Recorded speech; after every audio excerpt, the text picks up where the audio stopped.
So this part is the collecting duct. Yes or no?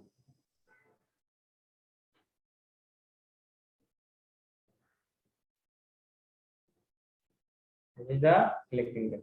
तो ये जो collecting duct है ना, तो हर एक हम यहाँ पे सिर्फ एक ही नेफ्रॉन बनाए हैं। जैसे अभी मैं ये वाला पार्ट जो बना के दिखाया हूँ, ये दूसरा नेफ्रॉन का पार्ट है। क्लियर है? ये दूसरा नेफ्रॉन का पार्ट है। इस तरीके से ये दूसरा नेफ्रॉन है। इस तरीके से बहुत सारे नेफ्रॉन एक कलेक्टिंग डक्ट में अपना कंटेंट को एम्प्टी करता है। यस और नो? अरे बोलो। यस। ये जो पार्ट आपके पास दिख रहा है, that is the Bowman capsule. कौन सा? This is Bowman capsule.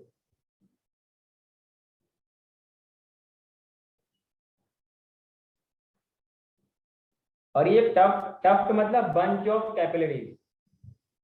Yes और नो? टफ्ट का मतलब क्या होता है? Bunch of capillaries. That is एक बेसिकली कट, इस टाइप का कटोरे में है। दिख रहा है क्या आपको मेरा हाथ?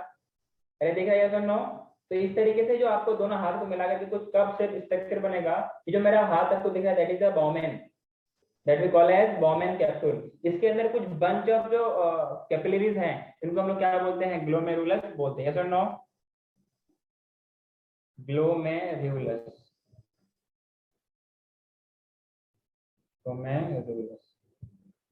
कोई दिक्कत? जिस पार्ट से ब्लड आता है, जिस पार्ट से, जिस आर्टरी से ब्लड आता है, इनको हम लोग बोलते हैं A for afferent, A for आना, ए फॉर आना, A for afferent, that is afferent arteriole. Clear? अरे बोलो।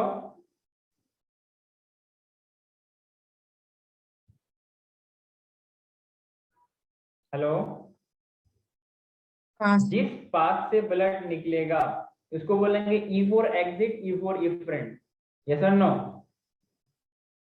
इफ्रेंट। देख यहाँ पे आज तक हमने जो भी पढ़ा है कि जिस पार्ट से, जिस वेसल से ब्लड रिलीज होती है, निकलती है, उसको हम लोग वेन्स बोलते हैं। यस और no?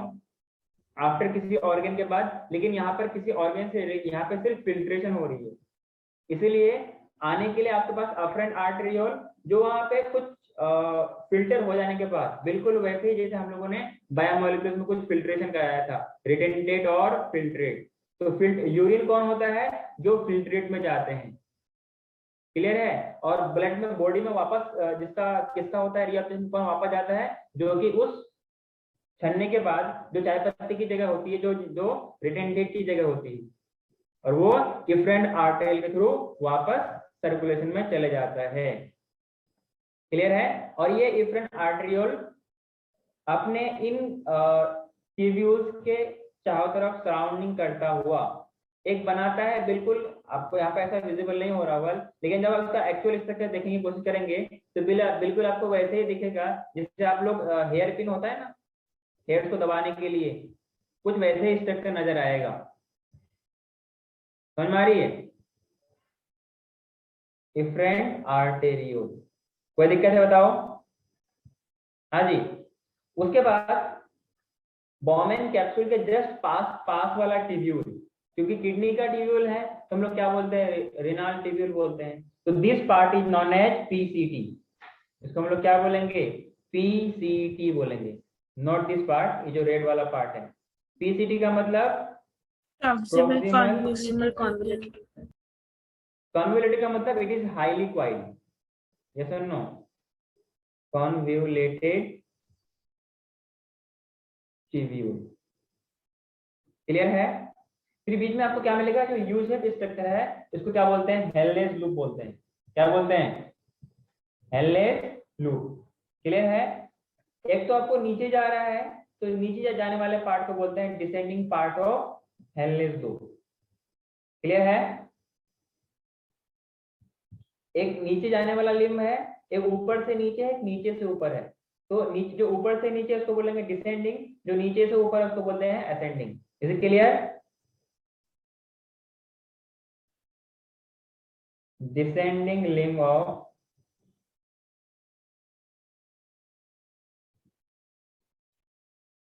Loop of Henle. Henle scientist का नाम है। और ये वाला जो होगा ये असेंडिंग होगा। यस और नो? हाँ sir. ascending limb of loop of Henley या हेनलेस लूप बोल सकते हैं। हेनले साइंटिस्ट का नाम है। इन दोनों को कंबाइनली हम लोग क्या बोलते हैं? हेनलेस लूप बोलते हैं। The ascending and descending limb of the structure that we call as Henle's loop. Clear है? जो ये आपको इन दोनों लिम्ब्स के चारों तरफ सराउंडेड दिख रहा है, इनको बोलते हैं वैसा रेक्टा। ये रीअब्जॉर्प्शन में बहुत हेल्प करता है।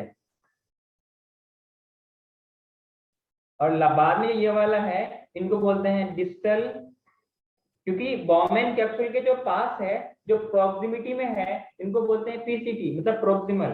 जो दूर है उसको बोलते हैं डिस्टल कन्वोल्यूटेड। क्लियर है? Convoluted tissue. क्लियर है? That is DCT. यहां तक कोई दिक्कत है बताओ? No sir. आगे चलते हैं। Should I move to next? Yes, sir.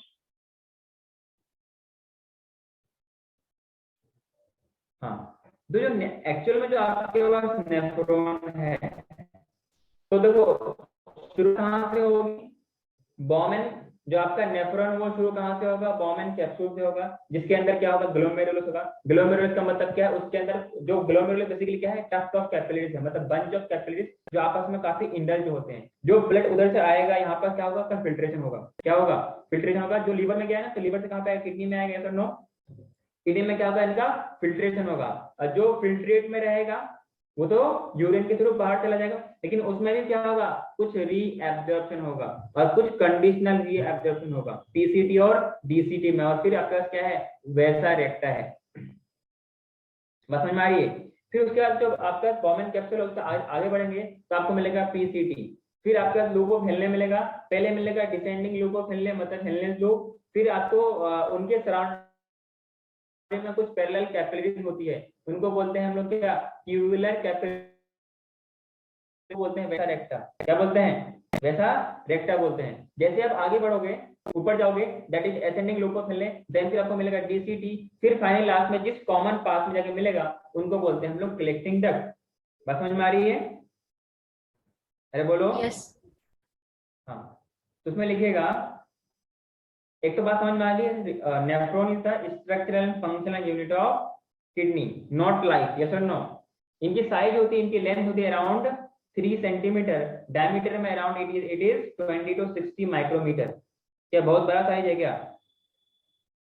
नहीं। अरे बोलो। नेफ्रॉन इज अ, नियोफ्रॉन नहीं है। नियोफ्रॉन किसका नाम है बताइए? नियोफ्रॉन किसका नाम था? Eagle. ईगल? क्या बताइए किसका नाम था? Vulture था। आई डोंट नो, याद कीजिए फिर बताइएगा। Nephron is an epithelial tube, जो कि एपिथेलियल टिश्यू से बना हुआ होता है। क्लियर? जो कि लेंथ कितनी होती है? 3 centimetre and having 20 to 60 micrometre in diameter. Yes और नो? अरे बोलो।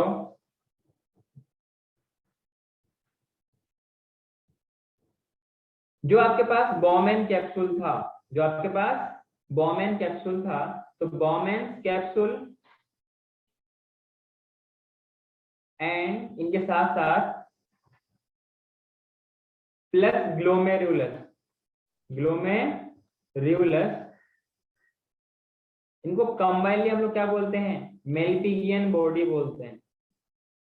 अरे क्या बोलते हैं? मेल्पिगियन बॉडी। बॉडी बोलते हैं, या मेल्पिगियन कॉर्पस भी बोल सकते हैं। दूसरा नाम है किडनी का, दैट इज रीनल कॉर्पस। बात समझ में आई क्या? अरे बोलो तो। Yes, sir. तो एक बात यहाँ समझ में आई कि जो आपके पास बेसिकली क्या है, रिनाल ट्यूब्यूल किसको बोलते हैं? बेसिकली जो आपके पास नेफ्रॉन है क्या, इसको बोलेंगे रिनाल ट्यूब्यूल। तो बेसिकली इनके पास दो पार्ट होगी, इनके पास नेफ्रॉन के पास क्या होगी, दो पार्ट होगी। एक तो बोलेंगे हम लोग बोलेंगे मेल्पिगियन बॉडी या रिनाल कॉर्पस, दूसरा हम लोग बोलेंगे रिनाल ट्यूब्यूल। क्लियर है? अरे बोलो। तो इसमें क्या होगा, मेल्पिगियन बॉडी में क्या होगा, बॉमेन कैप्सूल होगा और ग्लोमेरुलस, मतलब जो कटोरा है दैट इज बॉमेन कैप्सूल, उसके अंदर जो टफ्ट ऑफ कैपिलरीज उनको बोलते हैं glomerulus. Combinedly known as renal corpus और मेल्पिगियन बॉडी है। एनसीईआरटी की लाइन है, आपको ध्यान रखना है, सवाल ऐसे पूछा गया है, आगे भी पूछा जाएगा। बात समझ में आई? और ये जो आपका ग्लोमेरुलस है, it is found by tuft of capillaries और सिंगल कैपिलरी। बोलो।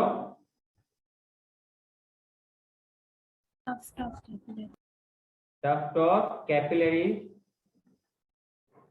इसमें कौन कौन से आएंगे, afferent arteriole which includes afferent arteriole and efferent arteriole. Yes or no? अरे बोलो। Yes, sir. It consists of afferent and efferent arteriole. और ये afferent arteriole क्या है? Basically it is the part of जो renal artery किडनी के अंदर आया था, उसी का क्या है, फाइन ब्रांचेस है। Yes or no? अरे बोलो तो। afferent arteriole branch of renal artery, renal artery, ठीक है? इससे तो ब्लड आएगा, बोलो ना। हाँ उसके बाद जो आपका बॉमेन कैप्सूल है, आफ्टर फिल्ट्रेशन जो रिटेंटेड होगा वो किससे पास होगा बताइए? जो कैपिलरी में रह जाएगा, जो बच जाएगा, तो it will pass out through efferent artery lesson, Efferent. ठीक है? हाँ. So we can say blood from glomerulus, glomerulus is carried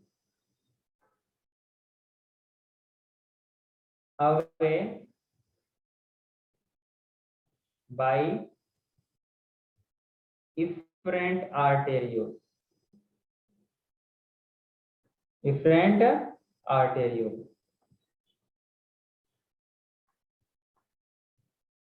कोई दिक्कत है बताओ? समझ में आ रहा है? हाँ सर। तो बेसिकली नेफ्रॉन के पास दो पार्ट है, एक आपके पास क्या है, ग्लोमेरुलस है, दूसरा क्या है आपके पास, मतलब एक आपके पास मेल्पिगियन बॉडी है, दूसरा क्या है, रिनाल ट्यूब्यूल है। क्लियर है क्या? अरे बोलो। यस और ये सर। जो आपके Yes. पास बॉमेन कैप्सूल है ना, ये डबल वॉल स्ट्रक्चर है। क्या है? Double walled cup like structure है। क्लियर है? कौन? बॉमेन कैप्सूल, जिसके अंदर ग्लोमेरुलस फिट होते हैं, and glomerulus along with Bowman capsule known as renal corpus और मेल्पिगियन बॉडी। कोई दिक्कत? अरे बोलो। नहीं सर। No, sir. इसमें सर एक लिखिए, सेकंड पीछे कीजिए ना। जल्दी लिखिए।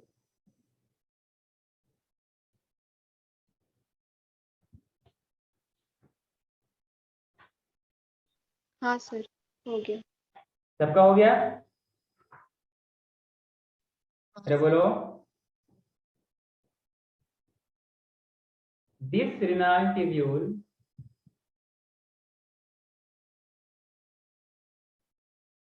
consists of, और ये जस्ट बॉमेन कैप्सूल के बाद शुरू हो जाती है। तो पहले मिलेगा आपको पीसीटी, देन मिलेगा आपको Henle's loop, Henle's loop, then फिर मिलेगा आपको DCT। अरे मिलेगा कि नहीं मिलेगा बताओ? Yes Yes. Yes.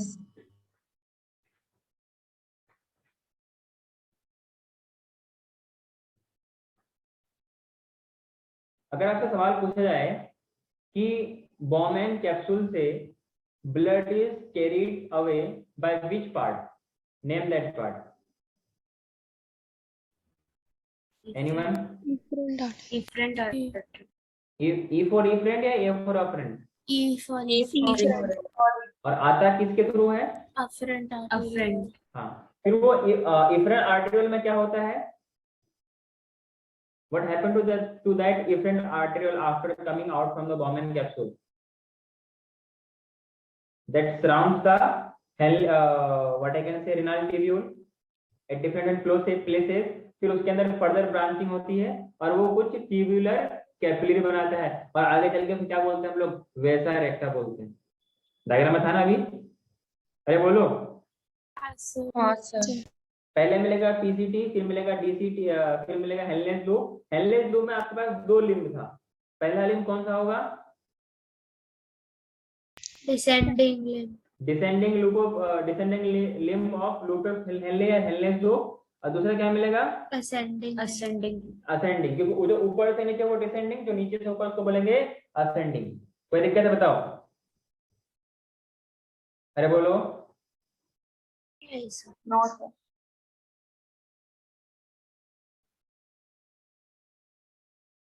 इसमें नेक्स्ट पॉइंट लिखिएगा मेल्पिजियन बॉडी के बारे में।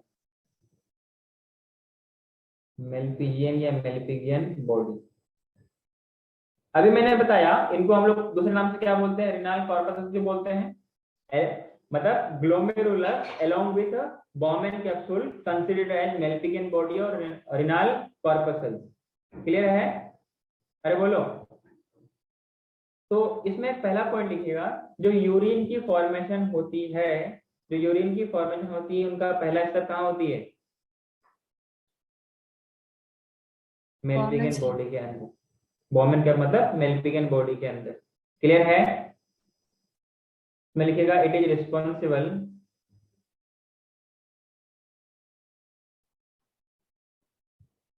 For first step of urine formation.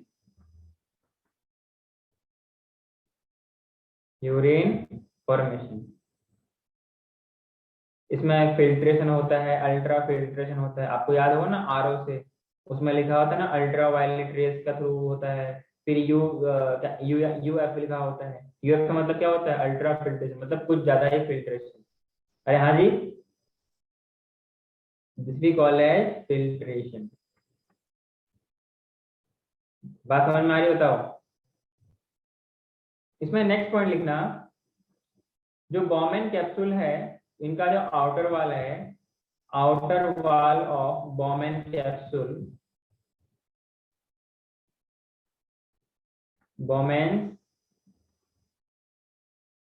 Capsule is composed of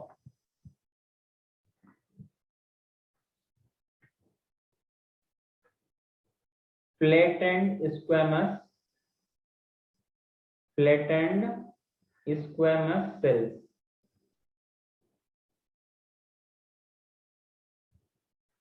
अरे बोलो। Flattened squamous cells. ध्यान रहे, यहाँ से सवाल बनती है कि जो बॉमेन कैप्सूल है उनका आउटर वॉल किससे बना होता है, कौन सेल से? तो आपको ध्यान रखना है। क्या रख पाओगे बताओ? Yes. यस। Yes, sir. आगे बढ़ो।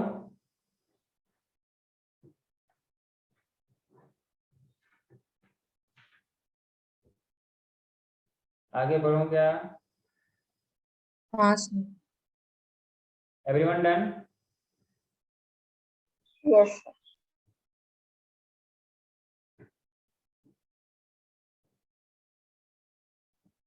आपने पोडोसाइट का नाम सुना है क्या? हाँ सर। हाँ ये कहाँ मिलता है मार्केट में? Bowman's capsule. कि उसके इनर वॉल, ठीक है, इनर इसके लिए आगे मतलब जो इनर हो, डिप्रेस हो ना, अंदर दबाव हो, इसके लिए हम लोग टर्म यूज करते हैं इनवेजिनेटेड। क्लियर है? Vagina means it is a deep structure, यहाँ पर इनवेज मतलब अंदर दबाव हुआ। Clear? इनवेजिनेटेड wall that lines the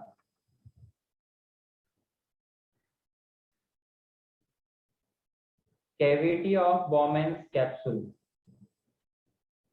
Clear? Bowman's capsule that is composed of special shell. Special cells, उसका नाम है पोडोसाइट्स। क्लियर? और इनकी अरेंजमेंट थोड़ा सा कॉम्प्लेक्स होती है, तो एनसीईआरटी लिखती है इंट्रिकेट मैनर। इंट्रिकेट मैनर का मतलब क्या होता है? जैसे आपने कुछ फूल वगैरह देखा होगा ना, जैसे बीच में कुछ इस तरीके से है, फिर ऐसे है, फिर ये इस तरीके से है। आपने बचपन में ऐसा फूल बनाया होगा, आपने बनाया, हमने तो बनाया था, मुझे याद है।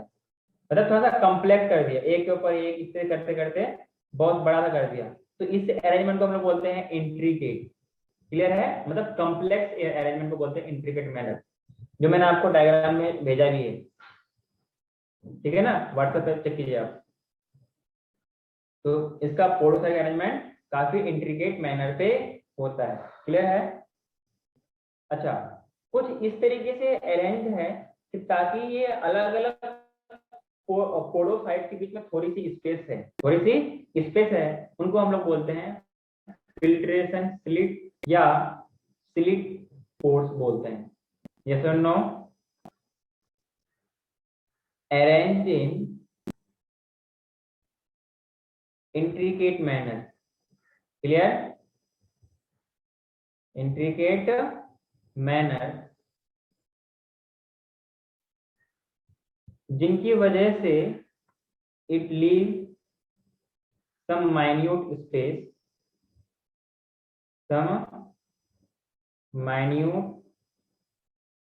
spaces, उसको हम लोग क्या बोलते हैं? बोलो।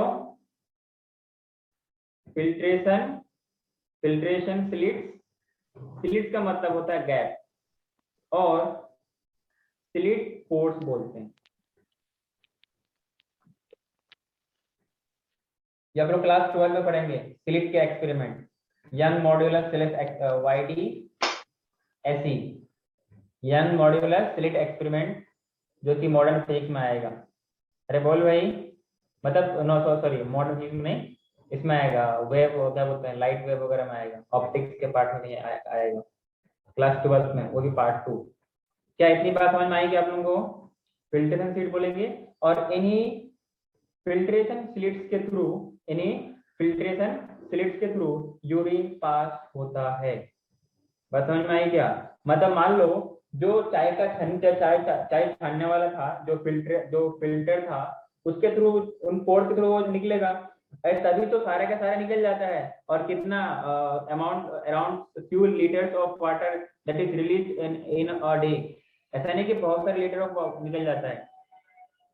बात समझ में आ रही है? और ऐसा होता तो इंसान जिंदा ही नहीं रह पाता। अरे बात समझ में आ रही है? उसको बोलते हैं डिहाइड्रेशन। बात समझे क्या? हाँ सर। हाँ, इसमें स्टार डाल के पॉइंट लिखेगा कि बेसिकली ये जो पोडोसाइट है ना, बेसिकली क्या होता है, सिंपल स्क्वेमस सेल्स होते हैं, इनके पास कुछ फिंगर लाइक प्रोजेक्शन होती है। क्लियर है? अरे बोलो ना। तो podocytes are actually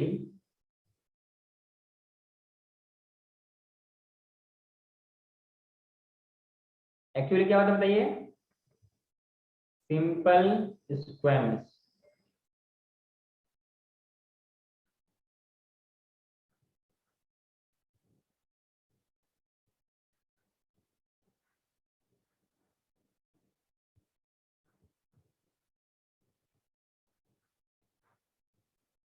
and beer cilia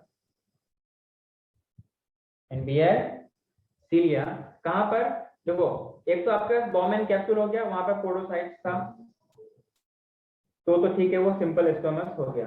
पर जो वो टफ्ट ऑफ कैपिलरीज बन रहा था, जब वहां पर ग्लोमेरुलस बन रहा था, तो उन जगह पर क्या होता है, इनके पास सीलिया होता है ताकि मूवमेंट में आसानी हो। बात समझ में आई? एनबीआर सीलिया फिंगर लाइक प्रोजेक्शन, ऐसा लिखिए, bear finger like projection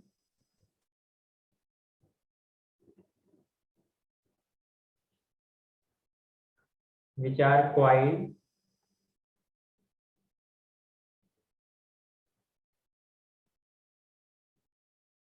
around the capillaries of glomerulus. Capillaries.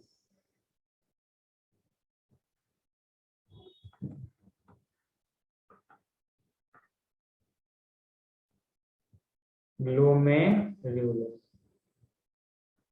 कोई दिक्कत है बताइए?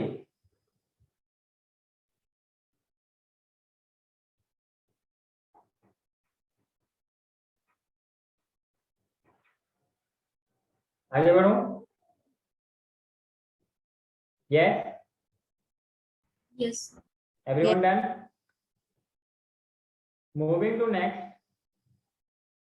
बॉमेन कैप्सूल के बारे में एक पॉइंट और लिखिएगा। जैसे बॉमेन कैप्सूल खत्म होते हैं, जो नेक उसकी होती है ना, नेक, उनके पास होता है आपके पास सीलिएटेड क्यूबोइडल एपिथेलियम में लिखेगा बॉमेन कैप्सूल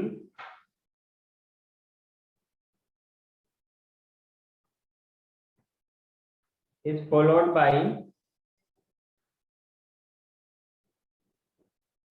सर 1 सेकंड पीछे करना ना। जल्दी करो।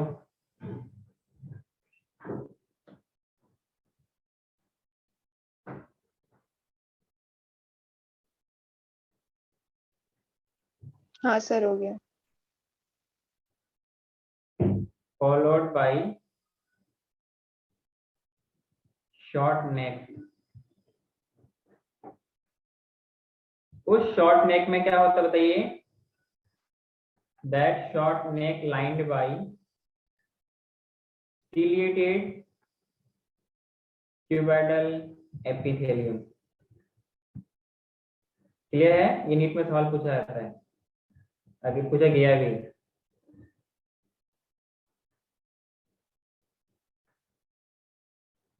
बात समझ में आई क्या? तो बॉमेन कैप्सूल हो गया आपके पास, मेल्पिगेन बॉडी हो गया आपके पास, पोडोसाइट हो गया, सिलिकस हो गया। नेक्स्ट आपके पास पीसीटी है। नेक्स्ट क्या है आपके पास? पीसीटी। अरे बोलो ना।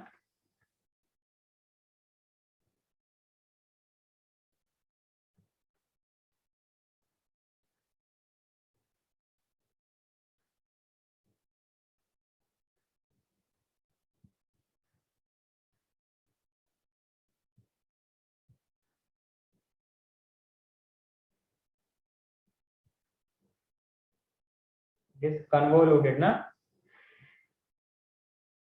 कन्वोल्यूटेड, चेंज कर लीजिए।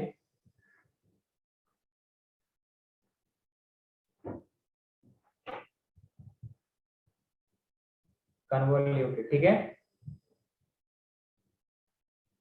ये आप ध्यान तो ना दोगे, तो लिखने से मतलब छापते रहते खाली, एग्जाम के टाइम भलेंगे हो गया, छापना है छापना, जिंदगी भर छापते रहना, ठीक है। Relined by ciliated cuboidal epithelium. Next इसमें सब टॉपिक लिखिएगा, दैट इज पीसीटी। बहुत इंपॉर्टेंट टॉपिक है, आपको अच्छे से आना भी चाहिए।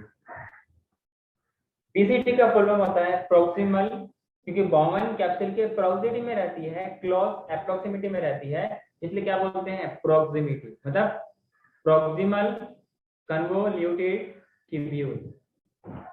क्लियर? अरे बोलो। इनके पास कुछ एपिथेलियल सेल्स होते हैं जो कि गैस के ट्रांसपोर्ट के लिए स्पेशलाइज्ड होते हैं। क्लियर है? इसमें लिखेगा क्या बोला मैंने, एपिथेलियल सेल्स ना, एपिथेलियल सेल्स आर, इस रीजन के epithelial cells are specialised for transport of gas, transport of gas, transport of gas होगा या सॉल्ट होगा? हाँ जी, गैस, गैस तो वहां पर था ना, लंग्स में, क्लियर है, जो थ्रू एल्वेलाई के पास डिफिजन मेम्ब्रेन के थ्रू पास हो रहा था। तो these are specialised for transport of salts वगैरह होगा, या आयंस वगैरह होगा, या सोडियम पोटेशियम, इस तरीके से इन सब चीज का एब्जॉर्प्शन एंड रीअब्जॉर्प्शन होगा। क्लियर है? मतलब जो चीजें हमें निकालनी है, बाहर रिलीज करना है, उनका क्या होगा, इनका ट्यूब्यूल्स के अंदर वापस इसको वापस ले जाएगा, तो उसको बोलेंगे हम लोग रीअब्जॉर्प्शन। क्लियर है? कुछ चीजों को यहाँ से रिलीज भी किया जाएगा। अगर तो वो सारे के सारा चीज अगर एब्जॉर्प्शन एंड रीअब्जॉर्प्शन नहीं होता, इसका मतलब क्या नुकसान हो सकता था कि जो भी अपने बॉडी में जो उस यूरिन में न्यूट्रिएंट बचा हुआ है, वो सारा का सारा एज इट इज चला जाता। उसमें बहुत सारे फायदेमंद की चीज होती है। क्लियर है? अरे कोई दिक्कत है बोलो। नहीं sir. And other substance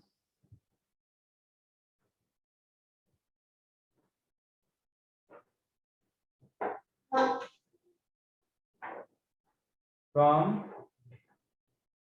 lumen, ये ट्यूब है, इनके बाहर जो फ्लूइड होगा उनको हम लोग बोलेंगे interstitial fluid. The space and the fluid outside the tube, the tubule, will we call them? बोलिए, interstitial fluid, yes or no? Interstitial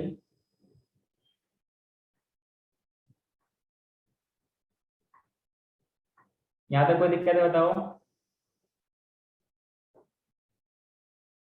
यहाँ पे स्टार डाल के पॉइंट लिखेगा, जो पीसीटी में जो सेल्स होते हैं, पीसीटी में जो सेल्स होते हैं वो क्या होते हैं? Simple cuboidal brush bordered epithelium. आपने एनिमल टिश्यू में पढ़ा था, याद होगा तो। क्लियर है? तो ऐसा क्वेश्चन वहां पर भी प्रेजेंट है, यहाँ पर भी प्रेजेंट है, तो दोनों जगह से ना मिला करके दे देगा। क्लियर है? यहाँ का क्वेश्चन है तो वहां से वो पूछ लेगा, तो इसलिए ना उनके पास नंबर ऑफ क्वेश्चन बढ़ जाता है, वैरायटी ऑफ क्वेश्चन बढ़ जाते हैं। समझ में आ रही है? इट इज लाइन बाय, क्या बोला मैंने? Line by simple cuboidal brush border epithelium. कितना याद रख पाओगे? बोलो।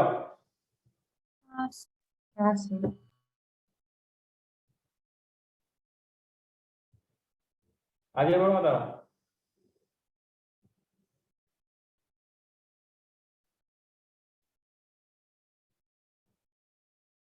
और इनके पास जो इनका इनर सरफेस होता है, it has a large number of microvilli, मतलब समवॉट ब्रश बॉर्डर टाइप का स्ट्रक्चर होता है। इसकी वजह से होगा क्या? सरफेस एरिया बढ़ाएगा। याद करो, स्मॉल इंटेस्टाइन, वहां पर भी कुछ माइक्रोविलाई होते हैं, विलाई होते हैं, जहाँ पे क्या होता है, एब्जॉर्प्शन का सरफेस एरिया बढ़ जाती है। तो कुछ वैसे यहाँ पर भी एब्जॉर्प्शन का सरफेस एरिया बढ़ेगा, तो ज्यादा से ज्यादा जो चीज अपने उसमें बेनिफिशियल चीज है, उनको वापस अपने बॉडी में इंटरस्टिशियल फ्लूइड में वापस बुला लिया जाएगा कि अभी आपका काम बाकी है, आपको अभी अंदर रहना है। तो जो उससे बाद से बच जाएगा वो काम करेगा कौन? ल्यूकोफिले। जो उनसे बच जाएगा वो काम कौन करेगा? डीसीटी। अब जब वहां के बाद फिर वहां पर फिल्ट्रेशन नहीं, कहीं और कलेक्टिंग डक्ट में सिर्फ कलेक्शन होना है, उसमें कोई एब्जॉर्प्शन नहीं होना। क्लियर है? अरे बोलो, हाँ सर। कोई दिक्कत? नेक्स्ट टॉपिक लिखिए लूप ऑफ हेनले। नेक्स्ट लिखिए लूप ऑफ हेनले।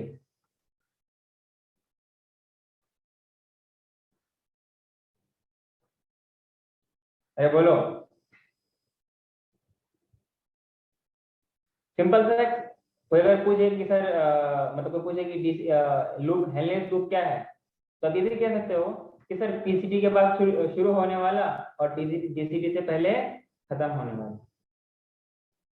अरे ये तो सबको पता होता है, पर कुछ अलग क्या बोलने वाले हो आप, बताइए। बोलो, it starts after PCT and before DCT and it has two limbs, descending limbs as well as ascending limbs। मतलब पहले ascending limbs होगा, फिर बाद में descending limbs होगा। सही बोला क्या? नहीं सर, पहले डिसेंडिंग। पहले डिसेंडिंग फिर हाँ, डिसेंडिंग लिम्ब का जो ऊपर वाला पार्ट होगा ना वो थोड़ा थिक होगा, फिर धीरे धीरे वो थिन हो जाएगा, और ये थिन होते होते फिर जो आप असेंडिंग में चढ़ते जाओगे उनकी थिकनेस बढ़ती जाएगी। बात समझ में आ रही है? तो डिसेंडिंग लिम्ब का लोअर लिम्ब थिन होता है और ऊपर वाला थिक होता है। बात समझ में आई? तो आपको एनसीईआरटी वाला डायग्राम अच्छे से एनालाइज करना है और समझना है, और इसकी जो हर एक जो पॉइंट है ना वो आपको अच्छे से लेवल दिमाग में बैठ जाना चाहिए कि वहां पे आप लेवलिंग सवाल पूछ लेगा तो आप क्या करोगे, अरे यार हमने तो पढ़ा ही नहीं था। क्लियर है? आगे बढ़ो। हाँ सर। हाँ, Henle's loop, it consists of two limbs. It consists of two limbs, एक ascending limb, एक descending limb। क्लियर है? पहला बात करेंगे descending limb के बारे में। descending limb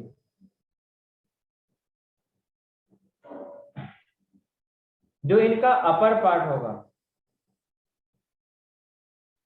upper part constitute thick segment। आगे सब ठीक है? हाँ सर। बड़ा मुस्कुरा रही है, तो खास बात है क्या? नहीं सर। मैं देख रहा हूँ ना, चैटिंग चल रहा है। सर नोट्स लिख रही हूँ।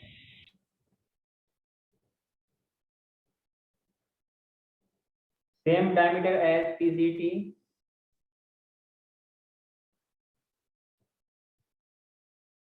PCT, lined by वही कौन सा? Simple cuboidal epithelium. अरे बोलो ना, ये सिर्फ नोट्स आप लोग लिख रहे हो, समझ में आ रहा है कि टाइम पास कर रहे हो? RS वो तो एग्जाम में मालूम चलेगा ना, एग्जाम में मालूम चल जाएगा कि कौन कितना पानी में। क्लियर? Simple cuboidal epithelium.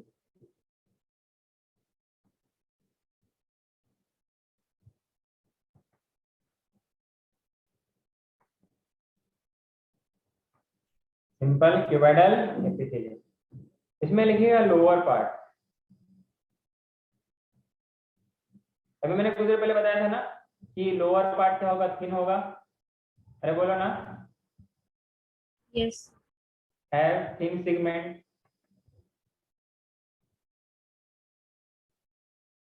ठीक है? अगर हम लोग अगर बात करें डायमीटर की, तो डायमीटर कैसे होगा? एज सेम एज द, अरे बोलो, डीसीटी के बराबर। क्लियर है?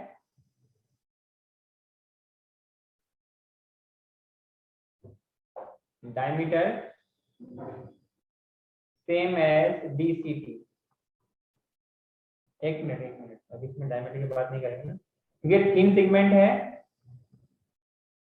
तो ये एज कंपेयर टू आपका जो डिसेंडिंग लिम्ब है, तो अपर वाले कंपेयर में ये थिन में आएगा। क्लियर है? It is lined by flat squamous cell. lined by flat squamous cells।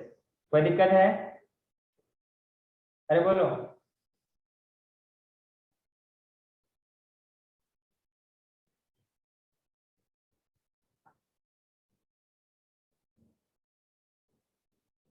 Should I move to next?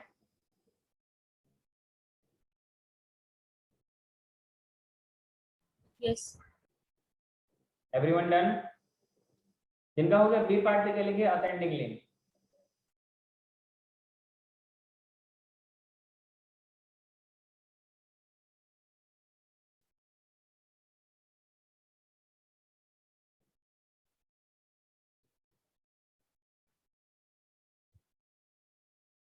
RDS yes sir. लिखा? हाँ सर।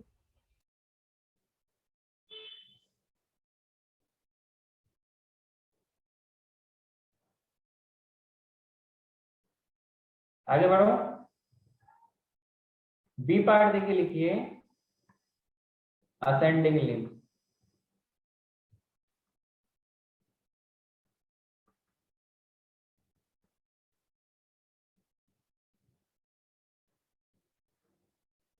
असेंडिंग लिंब में इसका हम लोग पहले अपर पार्ट बात करेंगे। अब ये मत कहना कि सर असेंडिंग लिंब में पहले हम लोग नीचे से अपर करेंगे, तो जो अपर है वो अपर ही रहेगा ना। अरे बोलो। Upper part it constitute thick segment, constitute thick segment। इनका डायमीटर कैसा होगा? DCT के बराबर, same as DCT। Clear? Lined by मतलब इंटरनली जो लाइनिंग होगी इसकी किन सेल से? Simple cuboidal epithelium, simple cuboidal epithelium. Clear? अरे बोलो। फिर हम लोग बात करेंगे इसका lower segment.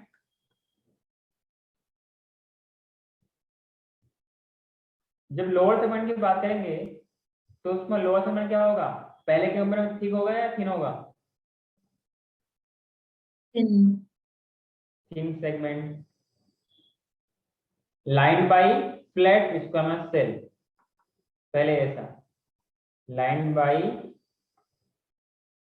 Flat squamous cell. कोई दिक्कत? नेक्स्ट लिखिएगा DCT।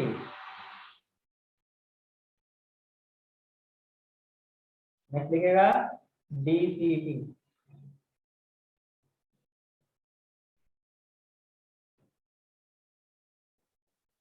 डन? Yes sir. जो PCT है it is highly convoluted network. तो एनसीईआरटी में दोनों जगह ना अलग अलग टर्म लिखा है। PCT के बारे में लिखा है हाईली क्वाइल्ड नेटवर्क, DCT के बारे में लिखा है हाईली क्वाइल्ड ट्यूब्यूल। अरे बोलो ना, हाईली क्वाइल्ड ट्यूब्यूलर रीजन, और उसके लिए लिखा है नेटवर्क। तो आपको ध्यान रखना, उल्टा पुल्टा मत कर देना। PCT के बारे में एनसीईआरटी लेफ्ट साइड वाले पेज में लिखा है, जहाँ पे आपका किडनी का क्रॉस सेक्शन है और नेफ्रॉन का डायग्राम है। तो वहां पर क्या लिखा है कि PCT is highly convoluted network, और इसके वाले लिखा है ट्यूब्यूलर स्ट्रक्चर लिखा है, हाईली कन्वोल्यूटेड ट्यूब्यूलर स्ट्रक्चर। पर दोनों PCT, ये PCT है वो DCT है। क्लियर है? नेक्स्ट लिखेगा DCT के बारे में। DCT का फुल फॉर्म, DCT का full form distal convoluted tubule. हाँ, ये शुरू कहां से होगा? आफ्टर, जस्ट आफ्टर, मतलब किसको कंटिन्यू करेगा? ये हेलनेस ग्रुप के जस्ट एंड में खत्म होकर के ये DCT बनाएगा। क्लियर है? सर पहला पॉइंट लिखेगा। किसी को डाउट है? किसी को कोई डाउट है बताओ। यस, अरे बोलना है क्या? No sir line by cuboidal epithelial cell, cuboidal epithelial cell. Clear? और एक बात मैं आपसे पूछूंगा, ये जो डीसीटी है ये अपना कंटेंट को एम्प्टी कहाँ करेगा? कलेक्टिंग डक्ट, तो DCT of different nephron, different nephrons open in a straight tube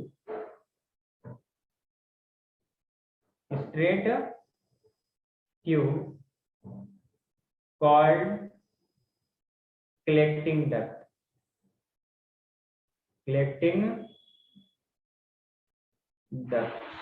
ठीक है?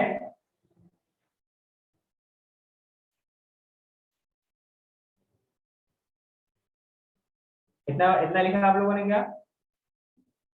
हाँ सर, यस हाँ सर।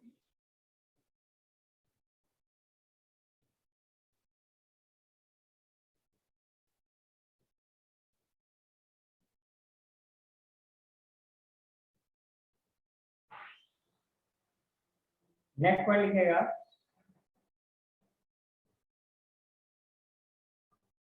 collecting duct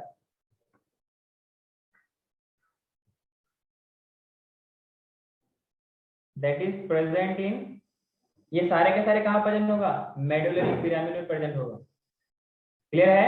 ये जो आपका कॉर्टेक्स वाला पार्ट है ना, जो आपके पास कॉर्टेक्स, अच्छा एक बार मैंने बात कहा था कि जो कुछ नेफ्रॉन ऐसे होंगे जो शॉर्ट होंगे, जो सिर्फ और सिर्फ कॉर्टिकल रीजन तक ही लिमिटेड होंगे, तो उन नेफ्रॉन को बोलते हैं कॉर्टिकल नेफ्रॉन।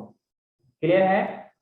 कुछ नेफ्रॉन्स थोड़ा सा इलोंगेटेड होंगे और एक्सटेंडेड होंगे, ज्यादा लंबा होगा, तो वो नेफ्रॉन्स जो कि मेडुला को पास करता हुआ आगे तक आएगा, उनको हम लोग क्या बोलेंगे? Juxta medullary nephron. क्लियर है? अपने बॉडी में मैक्सिमम 75 to 85% जो नेफ्रॉन होती है वो कॉर्टिकल नेफ्रॉन होती है, मतलब मैक्सिमम नेफ्रॉन शॉर्ट होती है, मतलब कॉर्टिकल रीजन तक ही लिमिटेड रहती है। कोई दिक्कत है बताओ? नहीं सर। हाँ, इसमें लिखेगा collecting duct present in medullary pyramid, present in medullary pyramid. Clear? जो मैं लिखा रहा हूं उसको आप डायग्राम से रिलेट करने की कोशिश करना। These are the long tubes, long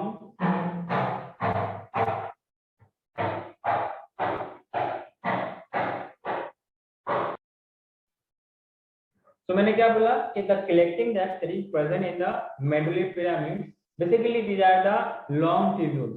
कैसे होते हैं? as compared to other, these are the long tubules जो कि कॉर्टेक्स से बढ़ता हुआ ये मेडुलरी एक्चुअली प्रेजेंट कहाँ पे होता है? देखो पहले आपके कॉमन कैप्सूल होगा, फिर पीसीटी होगा, लूकोफेलिन होगा, देन फिर डीसीटी होगा। क्लियर है? अरे बोलो तो। यस These जो कलेक्टिंग, ये अपना कंटेंट कहाँ पे रिलीज करेगा? कलेक्टिंग डक्ट से अपना कंटेंट रिलीज करेगा। तो basically these collecting ducts are present in the medullary pyramid, so these DCT are long tubules, these DCT are long tubules, तभी तो ये आगे तक एक्सटेंड कर रहा है। क्लियर है? No yes which passes through medulla in pyramid।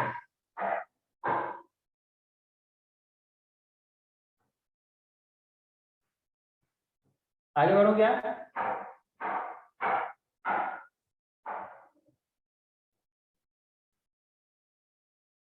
हम लोगों ने बात की था पेपिला के बारे में। पेपिला के बाद में क्या था, कैलिक्स था। तो होता क्या है, बहुत सारे DCT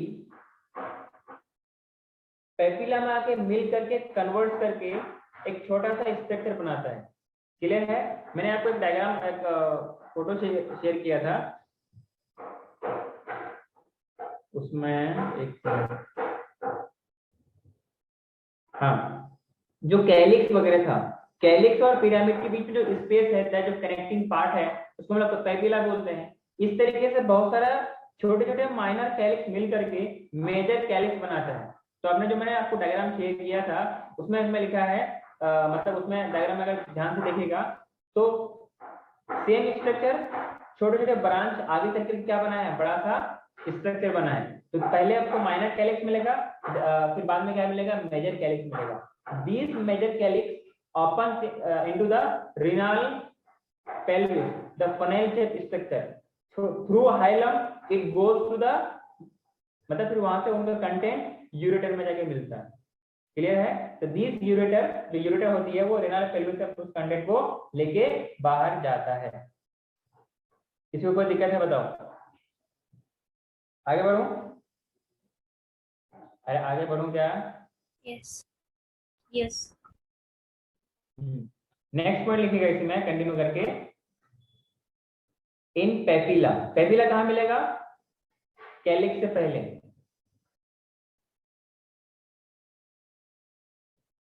in papilla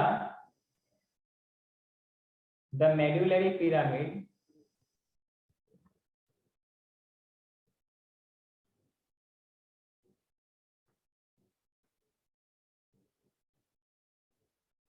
several adjacent collecting duct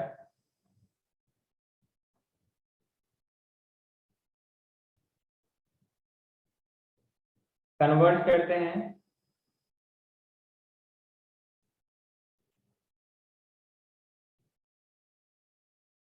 to open into a short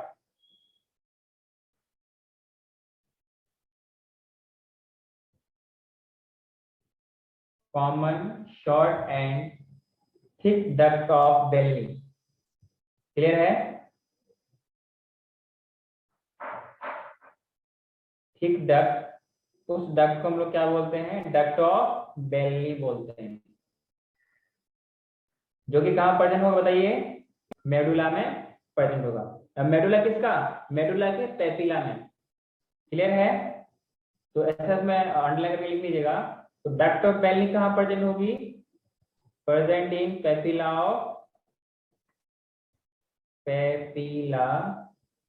of medulla. कोई दिक्कत बताओ? An old duct of belly then open into the funnel-shaped structure through papilla into the pelvis. That pelvis कौन सा, renal pelvis। फिर वहीं पर तो एक ओपनिंग स्पेस, एक माउथ था जिसको हम लोगों ने हाइलम बोला था, जिनके थ्रू आर्टरी अंदर, रेनल आर्टरी अंदर आया था, फिर रेनल वेन बाहर गया था और यूरेटर बाहर गया था। याद है? अरे बोलो। इस तरह के पॉइंट लिखिएगा। रेनल, ये अपार्ट फ्रॉम डीसीटी है, डीसीटी खत्म हो गया। रेनल कॉर्टेक्स वाले रीजन में कौन कौन से पार्ट मिलेंगे आपको? तो रेनल कॉर्टेक्स कंस्टिट्यूट,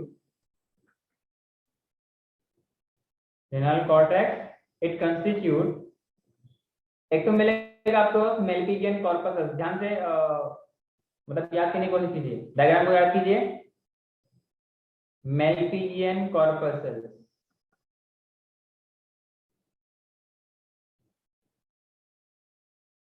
और क्या मिलेगा, पीसीटी, PCT. फिर मिलेगा DCT. All these are located in the renal cortex. Is it clear to everyone? Yes or no? अरे बोलो भाई। Yes, yes, sir. हाँ, फिर नेक्स्ट बात करेंगे हम लोग renal medulla. Renal medulla, it constitute And leads loop. अच्छा हेललेस लोगों का क्यों पतन होता, कोई बताएगा मुझे क्या? क्योंकि वो कुछ ज्यादा डीप स्ट्रक्चर में था ना, इमेजिनेटेड, अंदर से मतलब यू शेप स्ट्रक्चर, इसलिए ये कहाँ मिलेगा आपको? अंदर वाला पार्ट में मिलेगा। क्लियर है? अगर वो यू शेप नहीं होता और काफी डाउनवर्ड नहीं होता तो फिर ये आपको रेनल मेडुला में नहीं मिलता। बात समझ में आ रही है? हाँ हाँ, इसमें क्या क्या मिलेगा आपको? हेनलेस लूप,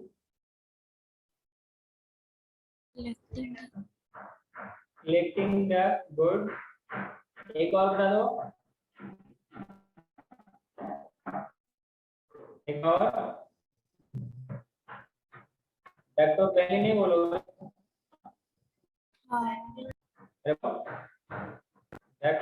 बेलनी जो कि पेपिला होता हुआ पास होता है, are found in this reason.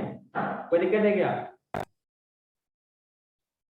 एक पॉइंट और, जो अपने पास द इफरेंट आर्टेरियल वी है, what is it? The efferent arteriole है that comes out from the glomerulus, that comes out from the glomerulus and forms a fine capillary network।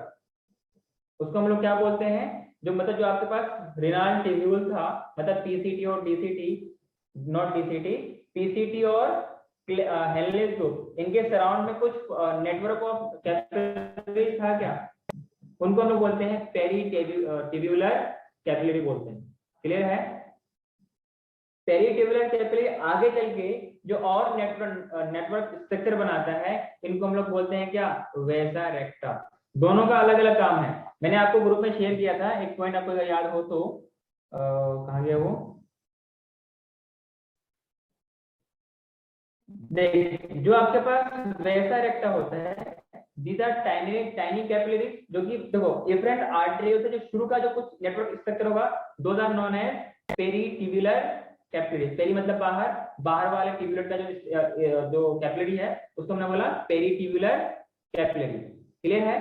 इनका काम क्या होता है?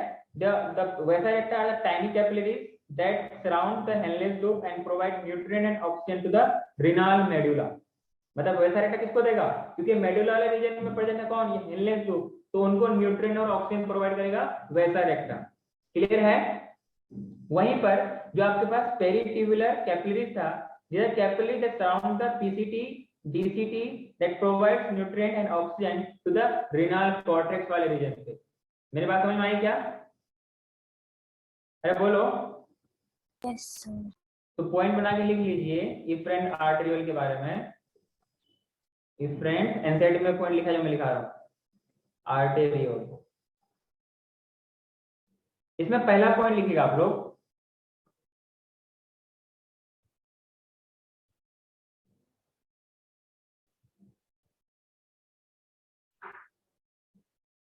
पहला लिखिएगा पेरीट्यूबुलर कैपिलरी।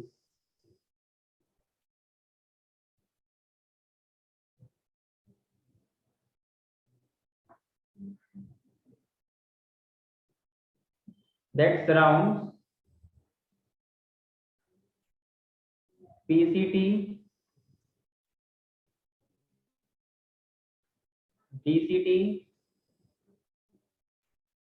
ठीक है? अरे बोलो।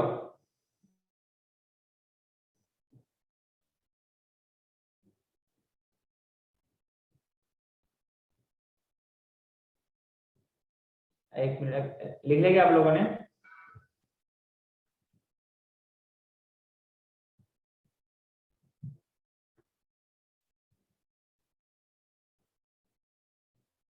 Efferent arteriole that emerge that will be emerge out from the glomerulus। उसके बाद क्या होगा कि जो आपके पास ट्यूब्यूल था, रेनाल ट्यूब्यूल, इनको ये सराउंड करेगा, सुनो,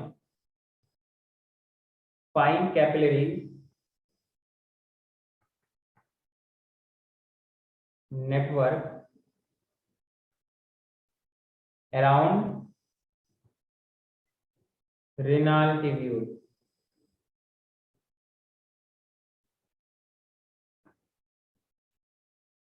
इनको हम लोग बोलते हैं peritubular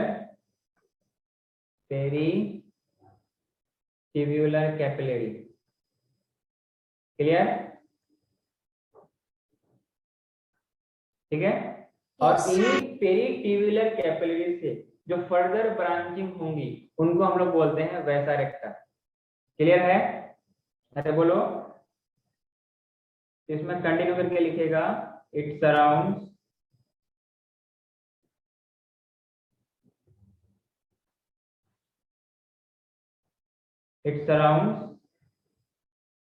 proximal tubule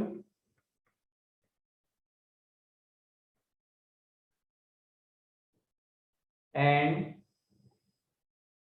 distal tubule,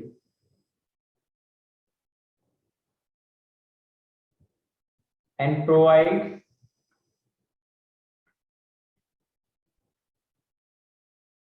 nutrients and oxygen। और किस पार्ट को? To renal cortex. Clear? Outer वाले पार्ट को। ये था आपके पास पेरिट्यूबुलर कैपिलरीज। बात समझ में आई क्या? Yes, sir.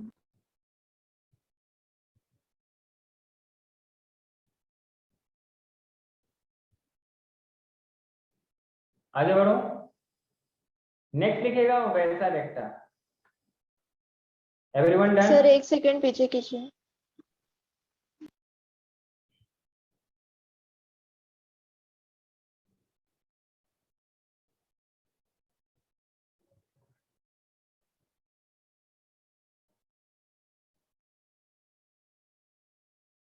हाँ सर हो गया। इसमें लिखेगा minute vessels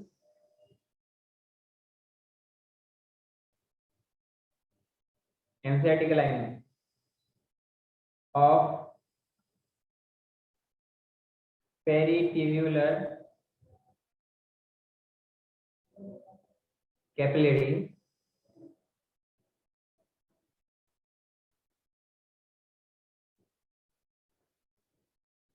runs parallel to Henle's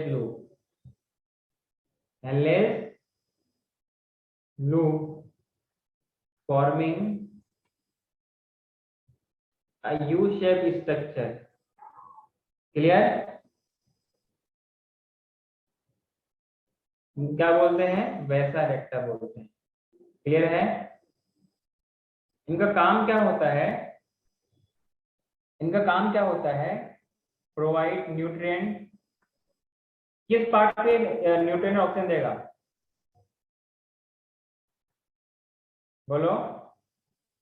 Loop of Henle। वाह, देखो हम अभी हम मेरे साथ समझ नहीं पाया। जो आपके पास बाहर वाला रीजन था वो क्या था आपका? कॉर्टेक्स था। इनर वाला था मेडुला। जो डीसीटी और पीसीटी तो ऊपर था ना, तो इस तरीके से पूरा किडनी वाइज इस तरीके से डीसीटी या उस तरीके से प्रेजेंट रहेगा। तो डीसी और पीसीटी ऊपर हो गया, ल्यूकोफिल नीचे हो गया, तो ये मेडुला Medulla को हाँ सर। अरे बोलो ना। Provide nutrients and oxygen to, किसको बताइए? Medulla। Renal medulla. क्या यहाँ तक मेरी बात समझ में आई?